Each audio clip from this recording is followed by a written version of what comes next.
think it sounded fine. No. I want you to sweat. Okay. Wait. Can you fill this up?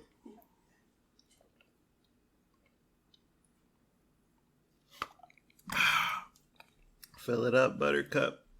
And oop. Okay. So we saw Oppenheimer, and Oppenheimer is the Christopher Nolan movie about J. Robert Oppenheimer, deemed the father of the atomic bomb, two of which were dropped on Japan, one on Hiroshima and one on Nagasaki, starring Cillian Murphy and a bunch of other famous people, Matt Damon, Florence Pugh, Emily Blunt. It goes on and on. And oop. So we wanted to go to the movies, and I wanted to see Sound of Freedom and then come home and surf some QAnon message boards. You were against that, honey. Why are you trying to take my shine away? You can go on your own. Thank you. Also, Mission Impossible Dead Reckoning Part 1 is out. MI7 or 8 or whatever it is. Hashtag where's Siri? But I feel like the bloom has come off the rose with Tom Cruise. Top Gun 2, Maverick, whatever, was such an achievement and was huge box office blockbuster. We loved it. We saw it in the theater. It's a fantastic movie. But MI7, the opening weekend was coming up. And on Thursday, the day before opening weekend, I looked for tickets. And in the showing that I looked at, only 2 seats were sold. And I thought, wow, Tom Cruise has lost it. I think that the release timing was a big blunder on the part of the studio. Like right around the time of Barbieheimer. Right. Like Mission Impossible just obviously was going to fall behind those 2 films. So Yeah. I think it should have been released on a different day, different month maybe even. Yeah. Or just a couple weeks before those. Yeah. I'm still really into the Mission Impossible franchise. Same. I want to see it. But when I'd put Barbie and Oppenheimer above that. And all the Mission Impossible movies, I'm like, I dig them, but I can't grasp the plot. I think the plot is identical in every single one. Yeah, we need a USB flash drive with some spy names that can't get out into the open. Tom goes rogue. The CIA gets mad at Tom. Alec Baldwin gives him a wrangling. We have a couple surveillance shots of the bad guys Yeah. that are like Eastern European or something. Yeah, and fantastic action sequences. Love it. But you try to follow the story, and it's just, why am I trying to follow this story? It's so bad. But I mean, I want to see it, and from all estimates, it's a fantastic movie. But actually getting up and going out and paying $50 for us, our family, to go see it, I don't want to do it anymore. The director, Chris McQuarrie, who's directed the past few and is directing this one and the next one, he has a quote out there. He says, we have so many more stories to tell. Do you, though? And it's like, really? If you want to keep making action, and as long as Tom Cruise can run at high speed, go for it. By all means, I'll keep watching. But do you really have more story in there? I don't know. I mean, there are many more stories, but they're all convoluted nonsense.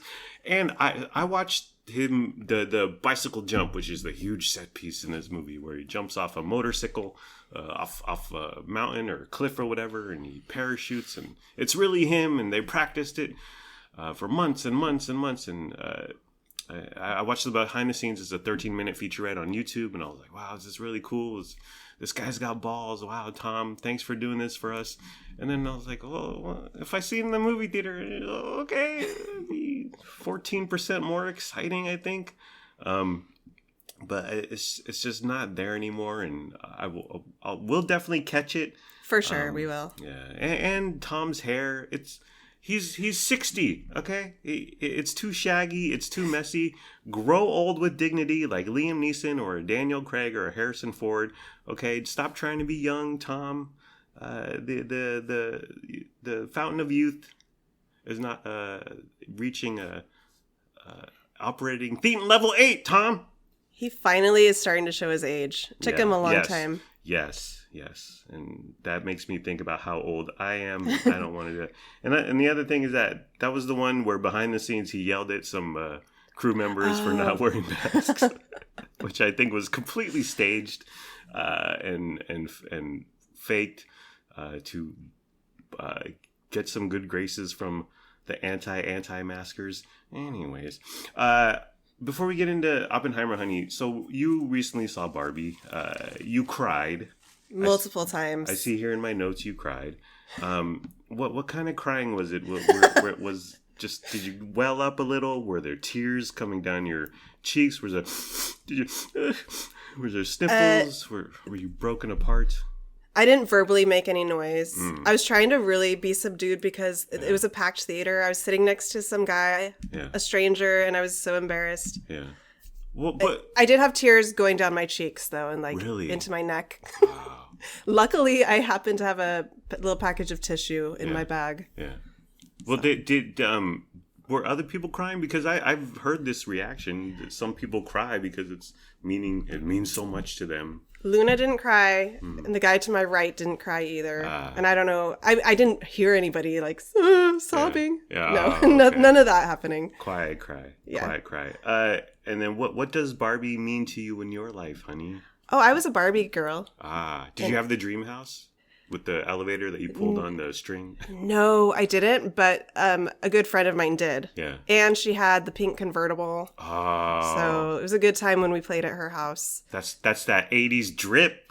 Am I right? But I had a ton of Barbies, and I had this like box that you could store them in, and it opened up and it turned into like a pool and a spa. Wow. So it doubled as like a storage thing, and it was super fun. That's cool.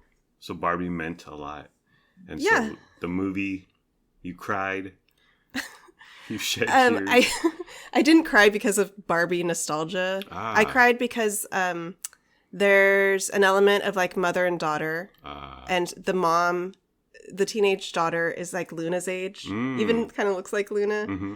So it's about like the mom kind of like the girls growing up. The mom's played by America Ferrera. Right. So that was what touched me. I got you. But then there's a couple other little elements. Well, that's one crying. What about the other 16 cries, honey? There's some elements of like Margot Robbie as Barbie's. She's kind of getting in tune with the human world, and like so she kind of feels their emotion and just women emotions and struggles and motherhood. Hot flashes. I definitely want to check it out. Our number one listener, Kevin Duran, number one listener who isn't related to me or you, he said that Asian Ken represents, Asian Ken shows up, pulls out, and is solid. I'll definitely check it out when it hits the interwebs. I think you will like it. It was very funny. Yeah. And the Kens were so great. Yeah. They were so much good dancing too. You're going to love it. Yeah. It was really funny. I can't wait to see it. I am a huge sucker for coordinated dancing. I love that stuff. Okay. The Oppenheimer. IMAX. So I heard from Film Twitter, and you should always listen to Film Twitter, honey, as we know. But I heard that IMAX is where it's at for Oppenheimer, and Chris Nolan filmed it on IMAX and all these fancy cameras, and you gotta do IMAX. There's an IMAX in downtown Sacramento, and there's another IMAX in El Dorado Hills, which is half hour-ish, a little bit more from us. I've been to the downtown Sac IMAX. It has the musty seats from 1982. It's uncomfortable. I didn't like it. I was like, why would I do this? Do you think we should have gone to IMAX? Is it worth it? You've been there to the downtown Sac one. I don't think it was necessary for Oppenheimer. It's fine we didn't. But I do love seeing movies in the IMAX. Yeah. I've been to multiple at the downtown location. Yeah. It's fun. Yeah. I enjoy it. I think after seeing Oppenheimer, I think there were about 45 seconds of explosions that might have been enhanced with IMAX. But overall, I don't need that. I don't need the uncomfortable seats. Speaking of the uncomfortable seats, Tower Theater is uncomfortable, but you have fond memories there. You went there by yourself a few times. You love going there. Yeah, that was my post-divorce take myself out on a date spot. I would go downtown and see a movie. I love Tower Theater. I love those indie movies or those just kind of obscure ones. Yeah, it does play the small movies, but again, uncomfortable seats. It's worth it. I'm an old man. Chris Nolan, honey, what does Chris Nolan mean to you in your life? I think he's a good director. Really? Just kidding. Yeah. Obviously, yeah. I've seen and enjoyed some of his films. I kind of feel indifferent about him though, really? And his movies. Like they're good. Obviously, he has a talent, and he in my opinion, the guy's a visionary. That kid's going places. Okay, obviously he's super talented and he knows what he's doing. But as far as execution from beginning to end in most of his movies, I would say he strikes out. Dark Knight was excellent until the two ships and the Aaron Eckhart guy, Two-Face. Yeah. He goes bad. Then it just falls apart. Interstellar, there was good stuff in there. Interstellar was fantastic up until like the last quarter of it. Like the last half hour, just totally lost it. Tenet, I skipped that one. Cool concept, cool stuff going on, but as a movie, as a film experience, was not bussin'. Inception, again, good, cool stuff going on. You're like, this is visually compelling. Quite an achievement in a lot of ways. I love the concept of it, but as a whole plot and everything. Prestige, I would put up there as his best movie with Memento. Yeah. Kind of back and forth. Agree. And then Dunkirk, you liked. I love Dunkirk, yeah. I did not. Insomnia was good.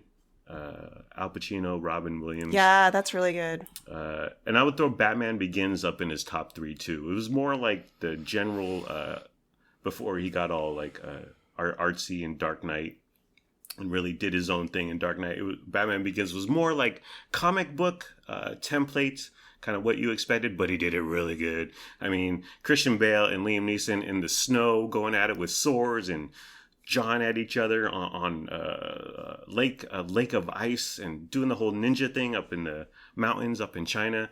Fantastic movie making, fantastic film. And but with Chris Nolan, I feel like I've been burned many times, maybe too many times, but his films are still an event. His movies are still something to see. And so, definitely had to see Oppenheimer IRL in the theater. There's a sex scene, honey. This is rated R. We took Luna, who was 14, and Lennox, who was 11. You had some reservation. You knew there was a sex scene. I knew there was a sex scene. It's Florence Pugh. Did you didn't try to cover Lennox's eyes? You were sitting right next to him. I covered your eyes because you're not watching that filth in my house, young lady. But did you try to cover his eyes? Did you look over at him? I didn't. I did glance over their way. Yeah. At first, they both kind of like started like, "Ooh." Yeah. But then they both took it in stride. Yeah. There was no freaking out. Should I have covered his eyes? I don't. Debate that in the comments. Yes. I don't. Yes. Turn around. Stand up right in front of him. Block his view. You know what? That's art, man. Grab a magazine. Put it over his face. Now, it was originally, Oppenheimer was originally going to be me and you, but then Lennox and Luna wanted to go, which surprised me. It's a 3-hour gab fest, pretty much. They both expressed an interest, and I was like, well, okay then. Yeah. Let's go as a family. For sure. We went to the 10 a.m. showing Saturday morning at Doco, a.k.a. Downtown Commons in downtown Sacramento. We parked in West Sac, and then we walked over to Doco. It's about a 25 minute walk. We walk through Old Sac. We go from one county to another. So all of our transgressions, all of our crimes in YOLO, they get erased. We start a new life in Sac County, honey. You brought a bunch of snacks, dude. You were packed and ready to go. You had Aussie bites, granola bars, fruit snacks, seaweed water, for Lennox, water, and. So I ate one of my granola bars, but I learned from the great Dominic Brascia, honey. It's okay to eat in the theater, but you do it during the trailers. Yeah, that's really polite. Yeah. And you don't want to be out of the movie. Like if you're eating a pizza or fries and you drop something, you're going to be like, oh, I can't watch the movie anymore. So do it during the trailers. But why do you wait to the trailers? Why don't you do it before when they're showing all those cringy ads and commercials? And you waited literally till the official trailers started. Delayed gratification. It's all mental. Okay. Because should I just walk in, sit down, and start eating? If you're hungry. Yeah. Are you questioning Dominic Brasha? Rest in power, DB. There were a couple people, men/women, wearing masks in the theater. Still, I don't get it. Maybe they have tuberculosis. Okay. When we got there, there was a mess on the Lennox's seat. Oh. Yeah. What was it? It was crumbs. Tons of crumbs. Detritus, popcorn, or what? This is the first showing of Saturday. So the Cinemark employees didn't do their due diligence. Yeah, whoever was closing the prior night, they just wanted to go home. Yeah. So poor little Lennox. I brushed his crumbs off with a tissue, and then he still said, "I have to sit here." Well, I saw the crumbs and I was like, I don't want to put my hand on there, and this is difficult. But you, much like MacGyver, the domestic goddess you are, you had napkins. You brushed it off. Good job, honey. Always prepared. Way to be prepared. So there were a couple dudes next to me, and they shared a popcorn. Okay, a bucket of popcorn, and I was like, this is odd. So initially, I was like, oh, they're friends. And then when they started sharing the popcorn, I was like, maybe they're brothers. And then I thought, maybe they're lovers. And what's wrong with that? Because would you share a popcorn with a friend? Of course. Would you share it with okay, well, I wouldn't. Toxic masculinity. Exactly. I would be like, is this why I don't have friends on you? But I would just be like, dude, get your own. Or let's get another cup and I can pour you out half my popcorn or whatever. You just don't want somebody reaching into your lap? Yeah. Yeah. Well, I don't know where their hands been. But as far as a lover, as a wife, I would gladly share my popcorn with you. You better. I share my life with you. So I assumed they were lovers, which is fantastic. But if they were friends, brew. Really? I mean, do you really want another man reaching into your crotch? Maybe. Repeatedly? Well, okay. Okay, so the movie. I need subtitles, okay? Oh, my goodness. I'm an old man. There were some parts of the movie where I didn't know what was going on. I couldn't understand any of the dialogue. Yeah. Okay. It's all political talk and science talk. Very involved. And, like, that's going over my head, obviously. Yeah. So subtitles would have helped me follow along a little better, at least. Yeah. I mean, you get the vibe. You get the gist of it. Yeah. You know what's going down, but some parts I was just like, I don't understand the lines.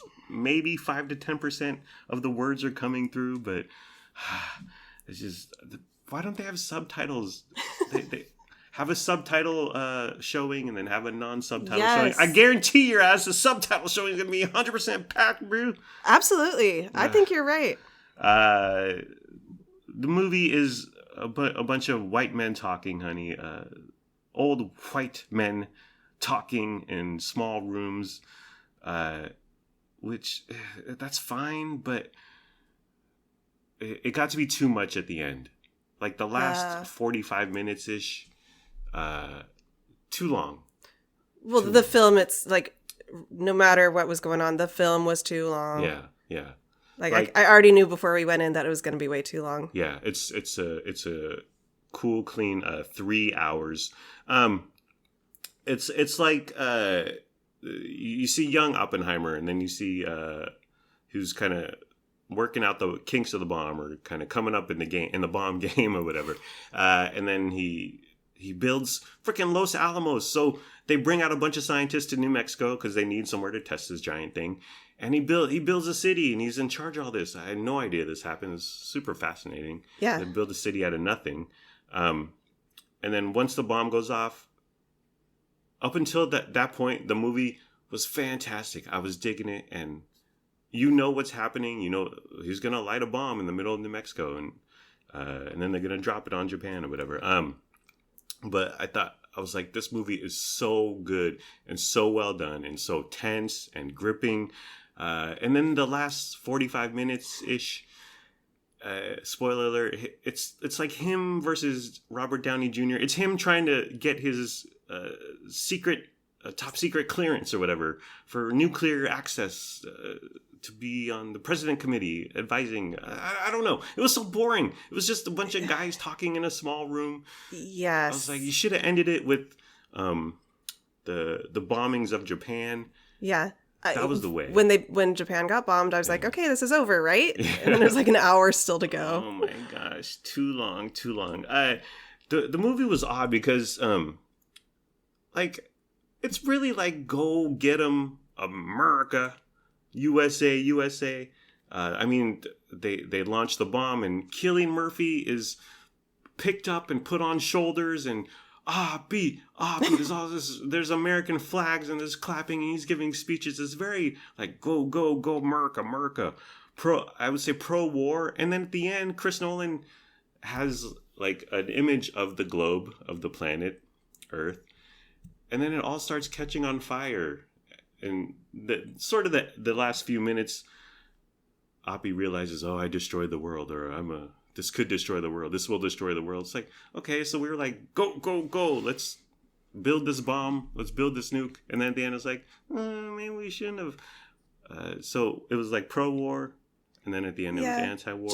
Well, I think that maybe was a true reflection of the spirit and how, because during the war, that's what they wanted to do and accomplish. And then after, it's like, well, should we have done that? Can we put that What are the implications of this? Back in Pandora's box. Too many characters, too many actors. I didn't know so many names, but I didn't know which name went with which person. Yeah. It was very confusing. Yeah. Too many players. Yeah. Too loud, dude. Okay, listen. Even Lennox remarked it's way too loud, and it's super loud. And this is a Nolan thing. The effects the explosions are too loud. The music is too loud. And he started this with Tenet, common criticism, but he puts like the music at a 10 and then the dialogue at 2, and you're like, what's going on? This is really loud, and then it's hard to hear the characters talk. And along with the music, speaking of that, music is constant in every scene. There's underlying music, and it's very distracting. And too much. It's too much. I feel like you should pick and choose when you add the music to enhance the emotion or whatever. But it's just drama. Constant. Yeah, annoying. The editing is odd, and this has always been his kind of style, but there's very little transition. Someone on Rotten Tomatoes typed it's non-linear. I would agree. It's just you're bouncing back and forth, and there's a ton of story here. There's a ton of stuff to put into 3 hours, but it's almost jarring sometimes. You're just like, oh, we're over here, and now we're on horses over here, and now we're back in DC over here, and there's sometimes it's too much. It's anti-commie, honey. It's anti-communist. Is this what would happen if President Ron DeSantis got his way? Would the commies would it be McCarthyism all over again? It's a lot of math and science, which means formulas and calculations written on a chalkboard. Very exciting stuff. But I think of A Beautiful Mind, Russell Crowe, Ron Howard.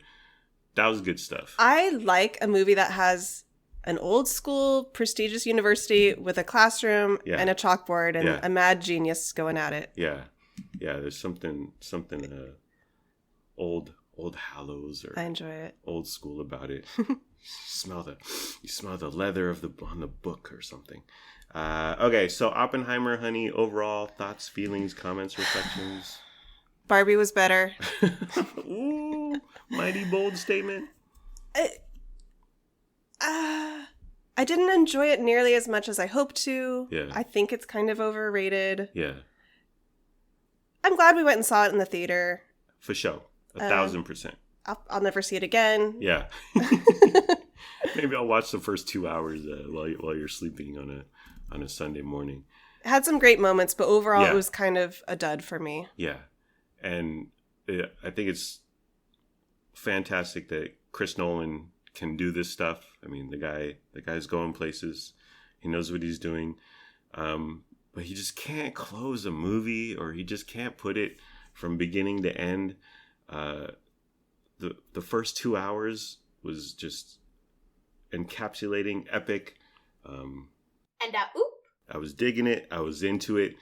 And then when it gets to him whining about his security clearance, whatever. And the whole plot of Robert Downey Jr. trying to get in whatever political promotion he was going for. I don't even know. Yeah. Len asked me to explain that after the movie, and I was like, he was the puppet master trying to pull strings and not sully his good name. And so he was playing the long game versus, I don't know what else. And I don't tried to explain it. I was like, I don't know. It was just he didn't want to be brought down with Oppenheimer. Whatever. I wish it would have just kind of narrowed its focus on Oppenheimer. Yeah. And his experience and journey with this. Yeah. Like, we didn't need all that background. And I realize, like, in some context, that's important. Historically, that's important. Some people care about that. But I think it would have been a tighter, more cohesive film if he had kind of narrowed his vision. Yeah. What about, there's Oscar talk about RDJ, Iron Man, and Emily Blunt. Okay. There's three women in this film. Two of them have a few. Well, Emily Blunt is his wife. But they're really window dressing. They're really put to the sides. Nothing notable or great. Their dialogue, all the scenes with the women were something just not natural, or it was very choppy dialogue. Stilted. Yeah. Very odd. I almost wish the women hadn't even been in it, but I guess it was important to show his wife. But it was something off-putting about every scene that the women were involved in. Yeah. Well, film Twitter is losing their mind over Emily Blunt, but you found her performance. No, there's nothing really there to write home about. Yeah, I feel the same way about RDJ. Yeah, they made him old. People get so excited when actors have prosthetics. Yes. But whatever. Yeah, it was fine, I guess. Alrighty, well, are we done? Oppenheimer, honey. Yes. It was good. Too long. Too much going on.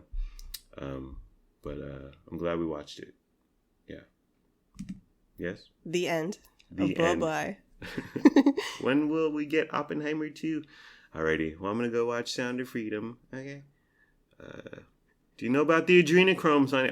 You're okay with the liberal elites taking the adrenochrome from the kids? Is that what you're saying? Get out of here. I'll be over here fighting the good fight with Jim Caviezel.